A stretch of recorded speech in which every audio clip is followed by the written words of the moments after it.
what happens if you take a good dad like that and you put him into a story? Well, it's like, it is now a story about the dad.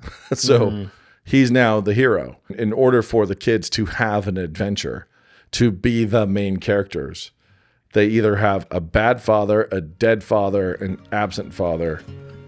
So you have to remove the heroic protector so that they actually are challenged themselves. Met a ghost of a king on the road when I first fell. Fire burning to my knees I fell. Met a ghost of a king on the road. SASF. AKA K-pop, the podcast. Yeah, Nate, would you like to say anything to our new K-pop fans? And to be honest, they heard you, I think either you or me, made an askance comment about K-pop as a genre, and they were most displeased. I would never. Yes, please stay around and listen. I would never. What I want to know really right now, Brian, is have you watched K-pop Demon Hunters with your sons yet? No, I watched 30 minutes with my wife. Come on now. I know. I don't think I would show it to my sons. Come on, we got to show it to your boys. I want to know what happens. We got to see what I want to know what their reactions are. I want to know how they engage with it. Really? Yeah, I do. I've tried to shield them from the existence of K-pop, and it's easy. Yeah, this is a land of make believe. Oh yeah, this is all fake.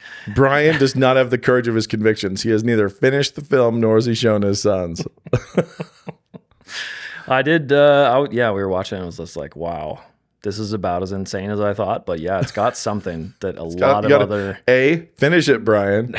B, so show your boys. I was enjoying the demons and the fighting of them, and I thought I want you to show your boys, and I want you to bring your boys into the podcast, and I want to see them engage. Just react. Maybe we'll blur their faces. They can remain. Yeah, anonymous. Remain anonymous.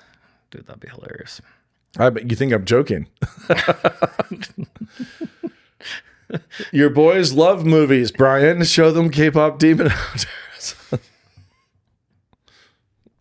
Anyways. Okay. Anyway, Brian wants to move on. That's the welcome. No. I'm just thinking about, curious what they'd say now too. Myself. That's actually where I went. It's like, what will they do? Only one way to find out. Only one way, or we just move past it because it seems like, I don't know, so poppy, so many midriffs, so many. I guess the demons are supposed to be demonic, and so them being all glitzy and glammy. I think your boys need to see this. There it is. You all, Nate has. I'm going to keep pushing. Nate has caught me to. Yeah, that's good. We'll see. We'll see what happens. See if you can force me and coerce over the line. Yeah. There will not be another podcast until Brian can tell me what his boys thought. Oh boy. Nate makes those, and I know he's not joking either. So. Okay, what are we talking about actually? Okay, first we finished the pitches episode released. We've got a lot more pitches. People do we? Sent in a ton. So we're not doing that today. Okay. We'll save that for another episode of Make Me Famous at a different time. I forgot that's what we called it. Well, people liked it, even the nuclear option that took the paint off as you listened to it. So there'll be more. We will do another episode. I'm still getting a lot of submissions, so we got to find a better way to do it because I can't just read them all. Yeah, you get to spend a little extra time in advance. I think so. I think I just have a one sheet for each of them. Or we have interns. Let's have interns do it. We'll flip our way through it. The interns can produce Interns it for can us. give us like top 10. Yeah, there we go. So that was fun, but now some advice from a listener. I've always wanted to be a writer. Growing up, I read voraciously and almost couldn't help but write. Stories spilled out of me. Now, having grown up, I find myself unable to be creative in the same way. I'd love to hear your thoughts about how to retrain the creativity muscle or whether that's something that can be done. Yeah, of course you can. Yeah, what's your advice? But you have to just also realize that when you're a kid, you're just yammering. Oh, sure. So, it's like, man, when I was little, I used to just sing all the time. And then eventually I grew up and realized I was terrible. And so I stopped. But it's like when you have this blissful innocence, you can just go. So, yeah, kids can just be spilling out ideas. It doesn't mean they're good ideas. The 99 out of 100 of them are going to be bad ideas. And they're going to just keep going. So The question is, how do you avoid turning it off completely? And if you have turned it off, it's just start. Just start with one.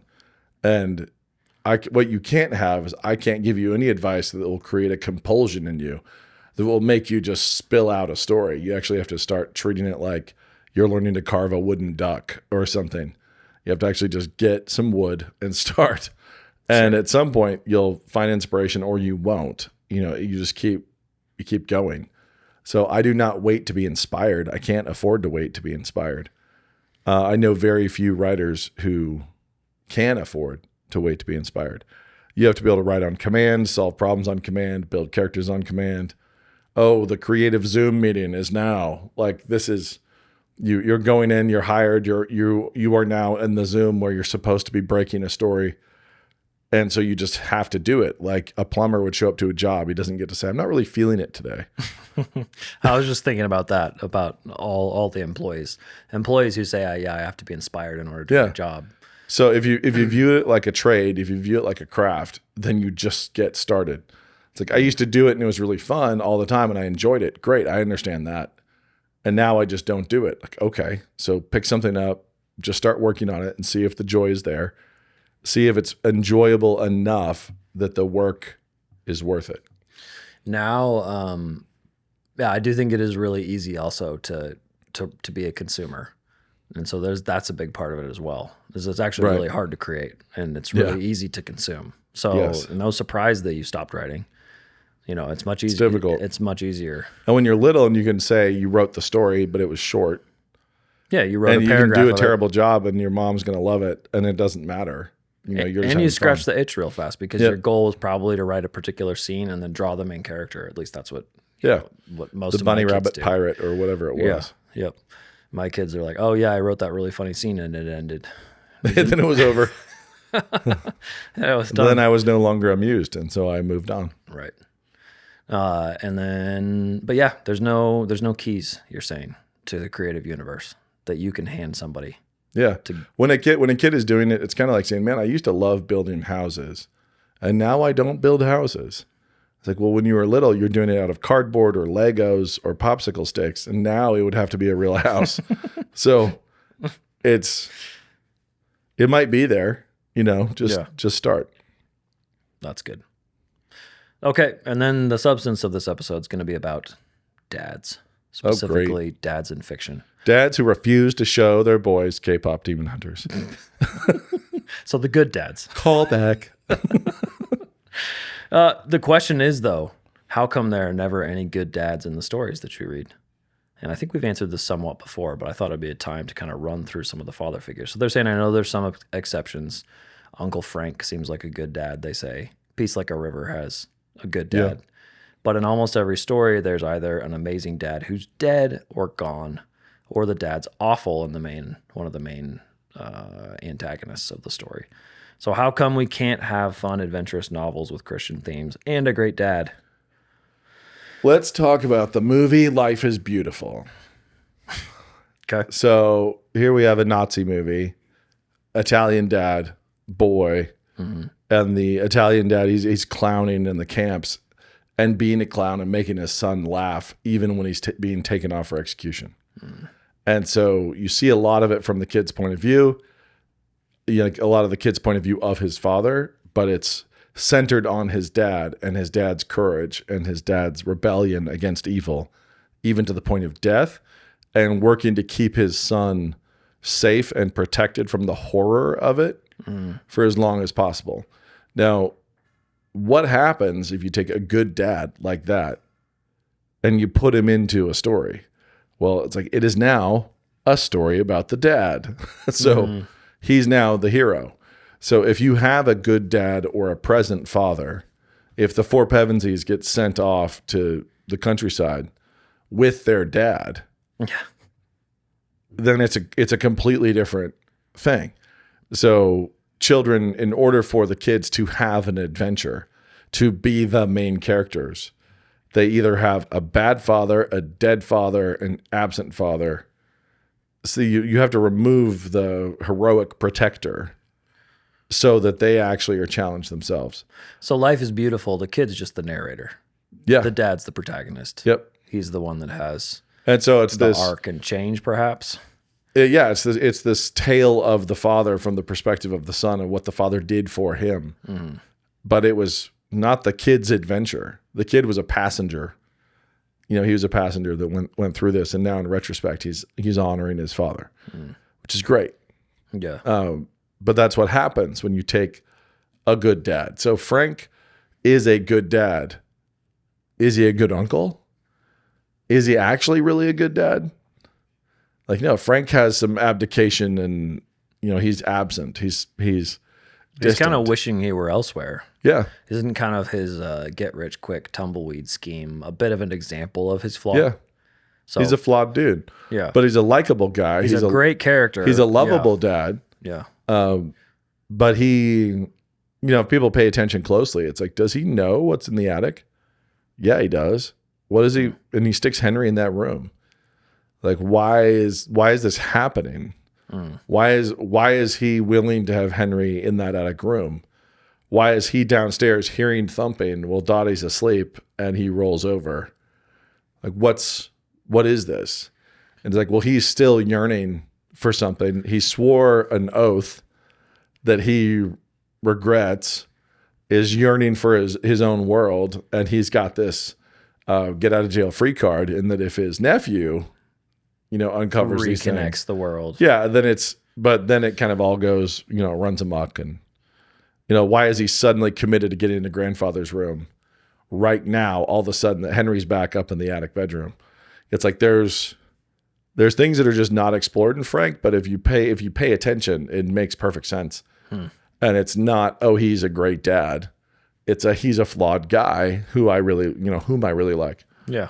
And I mean, it isn't that he totally likes Henry at the start. Henry's a very unlikable kid. Yeah, he's like, it wouldn't do this kid some harm to figure out a thing or two. Yeah, Frank's great. I like Frank a lot. I have a ton of affection for Frank, but I would not describe him as a good dad. He is a complicated character in a complicated situation. Right. But he is a funny, likable dad. Right. Which is different. And he's sacrificial when push comes to shove, but he's... Yeah. And also I think part of what makes him good is he's providing some of what Henry needs. Yeah, exactly. But he's not without flaws himself. Right. Right. And, so Frank is there. When we get to Caleb and Mordecai, they are better pictures of like really strong paternal characters. And they are not present for most of this. I mean, can you get away with that because they're at war? Yeah. That's kind of what the reason. They're not present for the beginning. Sure. Henry's been lost. And obviously Mordecai is, has to be freed. He's imprisoned. And so he even has to be rescued. But then now we're at war and things are escalating and so on. So what I did with Rupert Greaves is an obvious father figure, and he's a good dad. He's not a dad, but a good father figure to these kids. Right. But he's in a situation that is way beyond one man's control. And these kids are uniquely hated for being Smiths, and he's not a Smith. And he's navigating something that still causes Cyrus and Antigone to have to rise up and become heroic inside of the Order of Brendan, outside of the Order of Brendan, and then eventually rescuing the Order of Brendan. Yeah. So, right. And they're alongside of him the whole way as co-belligerents just because of the nature of it. When you're looking into what people say, like great fathers in literature, number one, I don't know if you'd be able to guess, probably Atticus Finch just pops up as like, sure, yeah, as like, hey, this is our number one great father figure in literature. And I was curious what you thought about that. I mean, I understand why people jump there. Let's say Odysseus. Just for fun. Okay. Just for fun. Okay. People have been asking us. They want to know our thoughts on the Odyssey as the movie's being made and all that stuff. So get ready for the classics. Let's withhold our thoughts for now. I actually think that if you look at Lord of the Rings and how Tolkien does it, he does it by creating hobbits. So wait, sorry, say that one more time. Tolkien handles this by creating hobbits. Oh, so okay. instead of children, it's hobbits. You have childlike Yeah. race. So Yeah. imagine Aragorn and Gandalf taking kids on this adventure. They'd be out of their minds. Right. It's like they'd be bad dads. They would now be terrible men. But how do you have these characters that kids attach to, that they can connect with, adults as well? But then you have Aragorn and Faramir and Gandalf and these adult figures relating differently to the hobbits, who are very childlike. Right. And they're the placeholders of children in this case. So but it's interesting. That works great, but you couldn't put a kid there. You're right, because they can actually bear responsibility for their actions. So Pippin waking up the Balrog is not a very, very childlike, but and at the same time, you can have Aragorn be stern with them and frustrated with them and interacting with them, but it's not with children whom he should just never have brought, and it's his fault. It's like you should not have come on this road trip. Yeah, but they're uniquely tough, even in their childlikeness. Frodo can handle the ring better than a man could. Like there's unique gifts, but they're still these placeholders for kids, for little kids. And you could not tell that story with 12-year-olds. Like, absolutely not. That's a good point, actually. And they immediately makes all the adult figures awful, or you have to make them incompetent in other ways.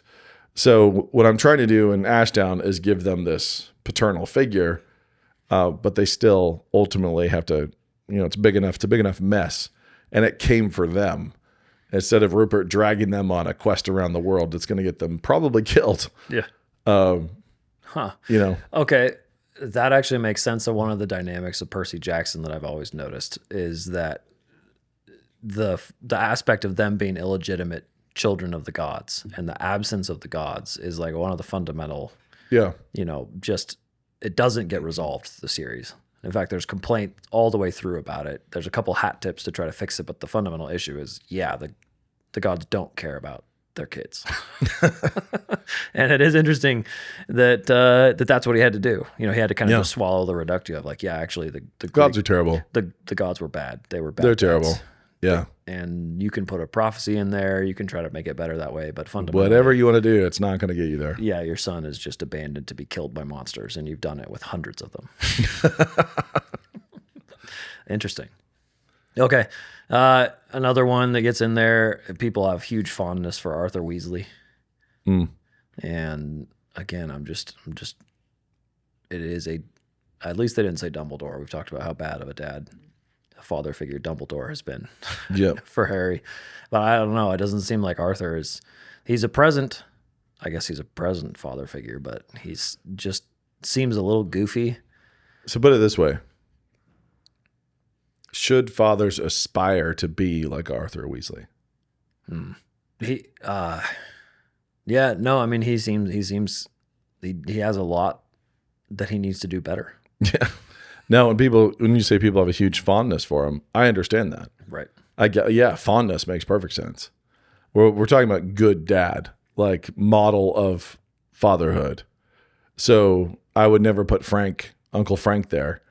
I would never put Arthur Weasley there. A good dad is going to be a different level of strong and protective. And Arthur has few sacrifices, but seems largely oblivious to everybody around him. So he's very likable. Yeah. Like really easy to be fond of him. He's really fun. Understand why his kids love him. Yeah, his obsession with Muggle artifacts and he's not the exemplar that you would hold up for fatherhood to Christian men and say, hey, if you want to be a good dad, be like this. Yeah. Is that kind of why we like Homer Simpson as well? Totally. I don't know why we like Homer Simpson. Okay, I guess I should say watching Homer Simpson has that same sort of appeal where you're kind of rooting for. I know he's kind of the poster child for what entertainment has done to the dad. The dad's so stupid. Just really dumb. But at the same time, Homer's pretty great. So, can you think of a good dad? I mean, like the exemplar. Can you think of any? Yeah, I'm jumping to I do jump regularly to Peace Like a River. I was going to say, yeah. And that dad has a long time kind of been the placeholder. I've got a huge fondness for Odysseus as well. And watch, obviously there's some moral questions to be dealt with. Nobody's perfect. But Odysseus being the guy who won the Trojan War, and then also didn't just get to head home, but had to head home through all the trouble, and then showed up to find that he was a good enough man that his family still loved him. Yeah, And was waiting still for him. they're hanging on. They're hanging on for for dear him. life. And then there is the way he purges his home. It's like, It's tough to do better. it's like, but a Christian exemplar, no, not so much. Not so much. And then, here's one I wanted to hit you with. Hear a lot of praise for Bandit from Bluey. Not seen Bluey. You haven't watched Bluey at all? No. Wow. Okay. I guess. But this is, you can speak to this, Brian. Well, it's a stay-at-home dad, Yeah. and he's watching the kids. But I think the reason people like him is that he is creative and surprising. And in a kids show, a dad who doesn't do the thing that he's supposed to do, but is always willing to kind of mess with the kids a bit, we're steps away from real fatherhood. But you get that aspect of the dad being slightly unhinged in a kid's show is really, I don't know. I think that's what makes him work. Christian exemplar. I did not say Bandit was a Christian exemplar. I just thought, as far as father figures go, I heard that trumpeted by conservative media. Like, hey, look, the dad's back. Even though he's the stay-at-home Australian shepherd. Oh boy. I don't know. Do you now have I one? really want to watch Bluey. No, Bluey's clever. Pretty fun. No, I'm sliding through my head just thinking about how there's a lot of good dudes, but in terms of exemplar, I don't think there would be a lot. It's just because the nature of story and the nature of storytelling. I think Marlon, really good dads aren't going to be the protagonist in fiction very much. How about Marlon in Finding Nemo? I mean, sure. I think that if we're looking at, and this is tough because we're now in fish land, but it does seem like Marlon has that character change and the weakness that he has to go find his son and not give up. And also, I don't know. I think Marlon, he's a worrier and he has to, to face it. And then, I don't know. He has some there's promise there. Obviously, Mr. Incredible is fantastic. Oh yeah. Kids, I should have gone there. Listen to your mother. How did I not go to Mr. Incredible right at the beginning? Yeah, not a great dad, but a very relatable dad. He becomes a great dad. He's he's fun. What else is there? I honestly think it's just a difficult thing to do because you were like Maximus. Yeah. Maximus was a good dad. Yeah, he was. He's actually an exemplar. He's hit with horrific tragedy. His wife and son are murdered. Mm-hmm. But he's a faithful, sacrificial dude. Mm-hmm. He is an exemplar, but not of fatherhood so much as masculinity in general. Yeah. Faithful masculinity and sacrifice. Yeah. His kid is no longer around to need him. Until Gladiator 2, when we find out he had another kid. Which is a terrible betrayal of everything about Gladiator 1, and we're not going to talk about it. It means he abandoned that kid because he died. Yeah, jumping through that, I don't know. There's, I see Mufasa from The Lion King being one of those fake. Sorry, not Mufasa. Mufasa. It's Mufasa. Mufasa. No, I meant Scar. And that's, I think, where you get to, it's a bit of a stereotype. Right, so they're like, okay, we need very cool looking dad. He's got to have the best voice, and he has to give kind of the king lessons about responsibility to the little snotty kid, and then die because he was too ignorant to realize that his brother was a giant risk to his throne. He was a good dad, but a terrible brother. Yeah, and a bad king too. Yes. Yeah, but the thing you scroll through, you're like, was King David a good dad? Nope. Yeah. Nope. He was not. Was had Jesse a good his dad? Sons killing each other. It's like Jesse apparently was a pretty successful dad, if not a good dad. Right. bounce around, and you don't find a lot in Scripture either. We've talked about that. Solomon is bad dad. Abraham, Oof. it's like, okay, well, now bounce to Isaac. Yeah. It's like a lot of flawed people around. Right. So it's there's a reason why, it's like creation's groaning, fatherhood is growing too, groaning as well. It's like there's not a lot of examples. Like there really are not. So do we go look? We have to Samson's father actually is I think he would qualify as a good dad, although a little bit of a buffoon. Like seems a little simple. Probably isn't. Yeah. Is in fact a good dad. Ultimately, Joseph is incredible. So in terms of fatherhood, he's engaged. He believes his fiance has cheated on him. And when he still thinks that, he's not going to push. He's not in a rage. He's got enough self-control, despite the betrayal, that in his kindness, he wants to put her away quietly. He does not want to see her future destroyed. He does not want to see her stoned. Sorry. I thought you meant Old Testament. I'm with you now. Oh, yeah. Other Joseph. I'm with the actual Joseph of the New Testament. Yeah, gotcha. The adoptive father of our Savior, not Joseph in Egypt. So Joseph is sitting here with his pregnant fiance, and he's going to put her away quietly. He's obviously kind. He's forgiving. So when he thought he was grievously wronged, he was still going to be remarkably gracious. When he's told that he was not grievously wronged, he actually accepts it and accepts that burden. Very humble. So immediately. Like this is a very strong man.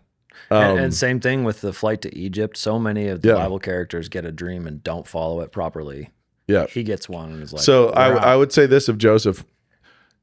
It's interesting to me. I know there was sanctification. I know there was a journey, but there has to have been. But it's interesting to me that this is not a flawed character.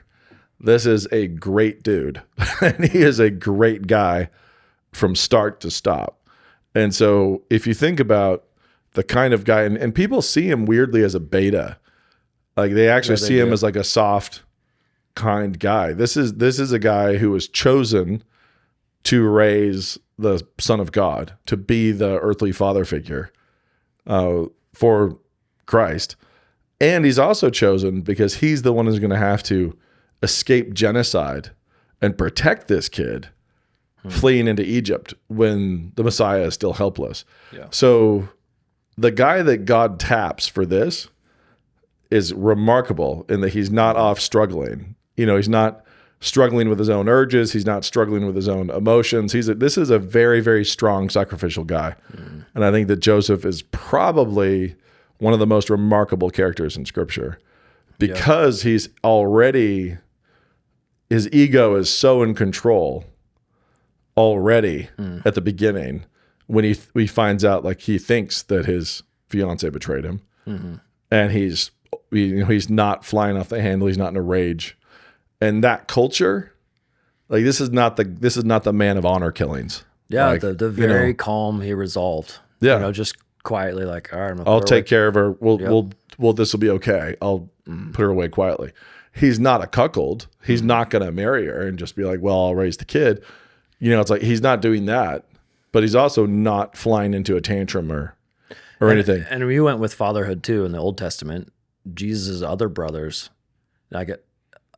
were men who died for their faith. Yeah. Like, I don't know what else as a dad you could more So in terms of to. who this guy raised.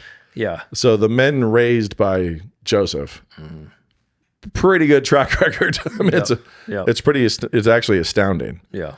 So, and obviously the brothers are influenced by having Christ as a brother. Right. But as we all know from our own sin natures, having a perfect sibling is not something that makes you more likely to be perfect. Sure. It is something that makes you more, it's a bigger struggle. It's a bigger temptation. The fact that his brothers were faithful to the point back to the other Joseph. Yeah, exactly. Yeah. Exactly. Perfect sibling makes you want to murder somebody. Yeah, it makes you want to kill him. So the fact that Joseph's other sons were growing up to be martyrs is just one aspect. I think that we misread stories all the time in Scripture. But I've always thought that Joseph gets a really bad rap as kind of this soft guy. He raised the savior of the world, and his brothers who were martyred. You know, it's like, and like what they accomplished. Yeah, and govern, your dad's preaching through Acts. Yep. That story of how they kept the church from going off the rails. Yeah. In those 40 years after the death of Christ. Yeah. You know, high stakes. Really, really high stakes. So what Joseph did as a father, what we see him do, every single scene he's in, he does not make a mistake. And this is on my mind because of our current situation, but when they come back from Egypt, they're in a house, right? Yeah. Like it wasn't, he's upgrading his family. So they're very poor to start. Jesus grows up in Nazareth in a house. He's working hard, like, he's making money. They're a carpenter. Yeah. Jesus raises a carpenter, you know, I mean, it does seem like he's a very normal, aspirational dad. He is a guy with external conflict who has achieved remarkably. So achieved remarkably as a father, as a husband, like as a protector, as a provider. Like he's fleeing genocide. It's like the things he accomplishes in the protector role are quite impressive. Yeah. And it's really, really interesting how much courtesy of Marian devotion and a lot of Marian heresy that kicked up pretty early. You know, I think Joseph has gotten overlooked. Yeah, I think he's truly incredible. And so he is a guy who passes every test, and he's given a bunch of them. And then the one that's off screen, like you said, is raising the sons who are not unfallen, but to be faithful to their brother without envy and resentment. It would have made sense if one of Jesus's brothers was Judas. Ooh. You know, it's like that actually, in terms of normal storytelling, in terms of the Joseph of the Old Testament, that does actually make sense. I think that Joseph obviously was something else. Yeah. Is a really, really faithful picture of what fatherhood can do. But doesn't have a lot of journey, a lot of external stuff, not much journey as a result. Yeah. I am, what's funny is what my boys are seeing as good dads it's a lot of nonfiction. So it's like, it's Little Britches' dad. If the Ralph Moody series, Little Britches, like his dad pioneering in Littleton, you know, Colorado, and his dad dealing with both the hijinks of his son and raising him to be a man as he was sick and like struggling. That's a cool one. I mean, it's funny to bring up Paul Wilder, but like, it feels like, especially for what we want the boys to be, it's like some of these early pioneer dads worked really hard and still gave their kids this life where they're like, yeah, pig bladder balloon is now amazing. Yep. No, that's true. That's a good one. So, but it is, there's a reason why having a great dad in stories doesn't work that well. Yeah. Because he's not struggling. He does not have his own character journey, you know, as much. And actually I would say Cinderella Man's fantastic. Oh yeah. Cinderella. So basically, our answer is Russell Crowe. Russell Crowe. Weird. But actually, that's a fantastic example. There we go. So, yeah, a dad who preserves his kid's childhood at the same time as working. But even forgives his wife when she broke his promise and sent the kids off. Oh yeah, yeah. You know, it's like that is a dad who gets put through the ringer for sure. But it's a story about the dad. Yeah. So you couldn't have a dad like that and have the story be about the kid. Right. So. Yeah, I'm trying to think of sitcom dads. People mention Gomez, Addams. Well, Bill Cosby, obviously. The greatest sitcom dad of all time.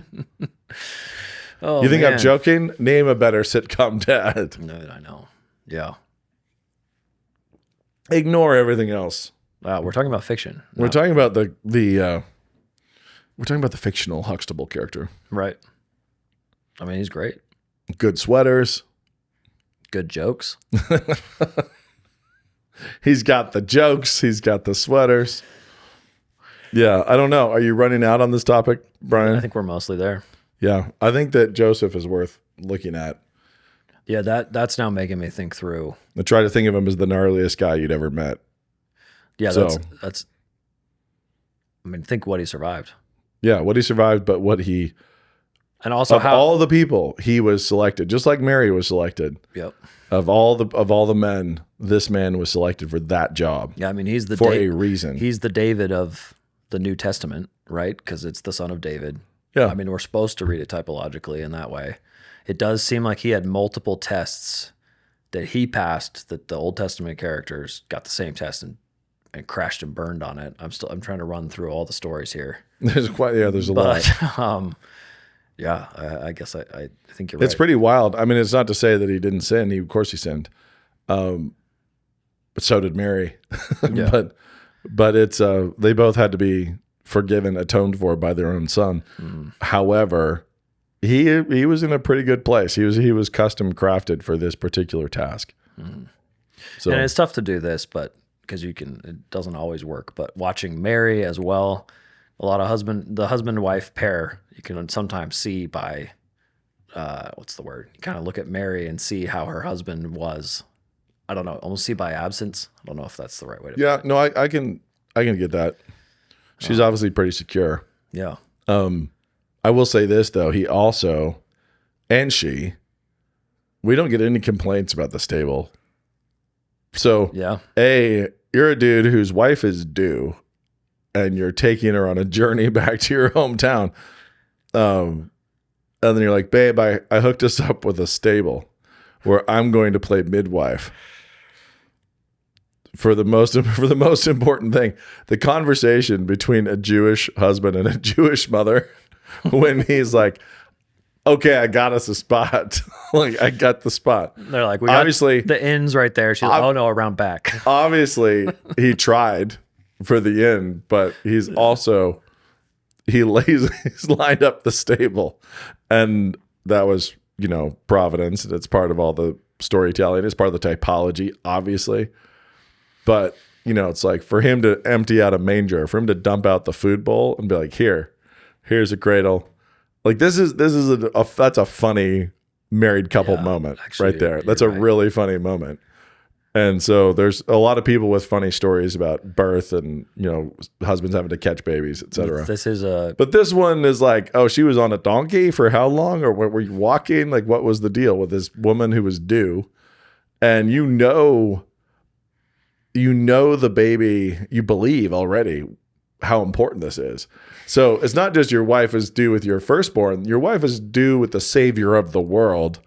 Joseph's like, we got to get to Bethlehem. We're going to Bethlehem, and we're going to do this in the stable. And that their dynamic is apparently pretty incredible on both sides. He's like, I spent everything on this donkey.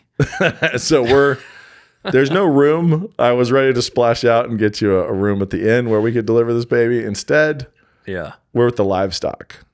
And we're going to not just deliver here, but we're going to stay there. We're going to sleep here. We're going to recover here, and be there in the stable, The kingly gifts might have helped them get out. But I don't know. Depends on when those rolled in. Oh, yeah, you're right, because those might have been the house. That's right. Fictionally, I think that they rolled in that night. That's right. But the likelihood of it being when he was a toddler based on the genocide. They say the house where they were staying. So he moved out eventually. Yeah. They didn't stay in the cave forever. Jesus did not grow up in the stable. A stable. He was born in the barn, but he did not grow up there. But yeah, so basically I think that the fictional Christmas scene, the nativity scene, I like having the shepherds and the magi and all that. But I think historically we're compressing time to get that image. It actually, Joseph has moved them on. But anyway, there you go. I think that Jesus has the best dad in Scripture for sure. That's good. So yeah, I'm jumping through Lewis, of course, too. I do love King Loon. Like there's King Loon. I'll say that I actually didn't jump up and down on this in my Grace Agenda talk, but this is a big part of it. King Loon is fun. King Loon is a bad dad. Because he lost his son, but look how he's raised the one that. Oh yeah, like an insane one. So in order providence here to talk about the horse and his boy and to talk about the way Lewis uses providence is that Kor, Shasta, is prophesied to be the savior of this nation. And providence, forget human agency. Providence is like, in order for that to happen, he has to be taken away from this man, And raised by an abusive fisherman, sure. and then like flee, be hardened, be tougher, be stronger, and humble. He's humble and tough and strong. Because Loon let his other son just kind of run Corin rampant. just gets away with whatever. He's all over the map. And so given that Cor is going to grow up to be the king who protects this nation, saves this nation, and then protects this nation, rules this nation, and his brother is not fit for the throne. His brother is a born prince. Yeah, I was wrong. So but the one raised by King Loon isn't fit to inherit, and the one who was raised by the abusive fisherman and goes through all the hardships lined up by Providence to harden him and prepare him for the role of savior of this kingdom and then ruler of this kingdom, not Loon. So anyway, I think that King Loon is very lovable. He's jovial, bad dad. And that's why Cor has to be taken out and run through the grinder. If there is any lesson about that heroism, it's got so, okay, let's talk about Old Testament Joseph. Did he have a good dad? No. Extremely partial and also remarkably naive for somebody who's such a good deceiver. Like somebody who seems to have it all figured out and how everything's going to come out to his benefit. You would think that he spoke the lie and jealousy fluently, but he did not. Right. He really missed out on what was about to happen with his kids. Yep. I mean, your kids being willing to kill each other, that's, them. And so Joseph is another example in the Old Testament of somebody who is raised by providential hardship. He's raised by his Father in heaven with hardship to be faithful into a place where he can save his family. I mean, because remember, Jacob has the 3 oldest sons just flame out hugely. Yep. One sleeping with his father's concubine, 2 of them murdering entire cities after convincing them to circumcise themselves. I mean, those are not... Blaspheming the covenant. Yeah. By doing so. Yeah. So they're blasphemers, which is a big, not just murderers. Murderers, yes, but... Yeah, because they got you to fake convert, basically, pretending, using the covenant in that way. Yeah. So using the covenant as basically boiling a kid in its mother's milk, like using the sign of the covenant and using this entrance into the covenant as a tool of murder. It's as bad as if you went and preached the gospel to a bunch of people who you hated so that you could get them into the baptistry so you could drown them. And they actually convert. Right. And so they're actually coming up to be baptized, and you hold them under till they're dead, killing them with the waters of baptism. That's what they did. Yeah. So they're murderers, and they're like extremely high-handed in their disobedience and disrespect of God and their blasphemy of the covenant. So that's it's real bad. And we've talked about the patriarchs before too, but I mean, we've talked about Judah and his particular, despite being the one. Yep. He didn't appear. No, this is God drawing straight with crooked lines, as my dad would say. Yeah. And or crooked sticks, as propaganda modified it too. But as you kind of steer and careen through the messianic line, you see mistake after mistake after mistake, and God's still bringing about the arrival of his son to be raised by this Joseph, who is not a screw up. Right. But there's a history of screw ups. Yeah. All the way back. And I mean, again, Lord's Prayer wants us thinking about fathers. That's kind of, it's worthwhile looking at those pathways and just tracking what happened, because that's what our Father's doing. But it's so Cor in The Horse and His Boy and Joseph in Egypt have similar stories. It just Cor's is much shorter. Joseph has this long growth into this powerful ruler who is now positioned to save the Jewish people. Is that better than Bandit from Bluey? A little bit, just a touch. You can take that call if you need to. I'll just have Christy on the podcast. Just throw her on speaker. And let's talk to Christy about when are the boys going to watch K-pop Demon Hunters? She'll be like, I'm never calling you again. There we go. Okay. This has been a little bit of everything, but a lot of fatherhood. Lay your life down. Your heartbeats cannot be hoarded. Your reservoir of breaths is draining away. You have hands. Blister them while you can. You have bones, make them strain. They can carry nothing in the grave. You have lungs, let them spill with laughter. With an average life expectancy of 78.2 years in the US, subtracting 8 hours a day for sleep, I have around 250,000 conscious hours remaining to me in which I could be smiling or scowling, rejoicing in my life, in this race, in this story, or moaning and complaining about my troubles. I can be giving my fingers, my back, my mind, my words, my breaths to my wife and my children and my neighbors. Or I can grasp after the vapor and the vanity for myself, dragging my feet, afraid to die, and therefore afraid to live. And like Adam, I will still die in the end.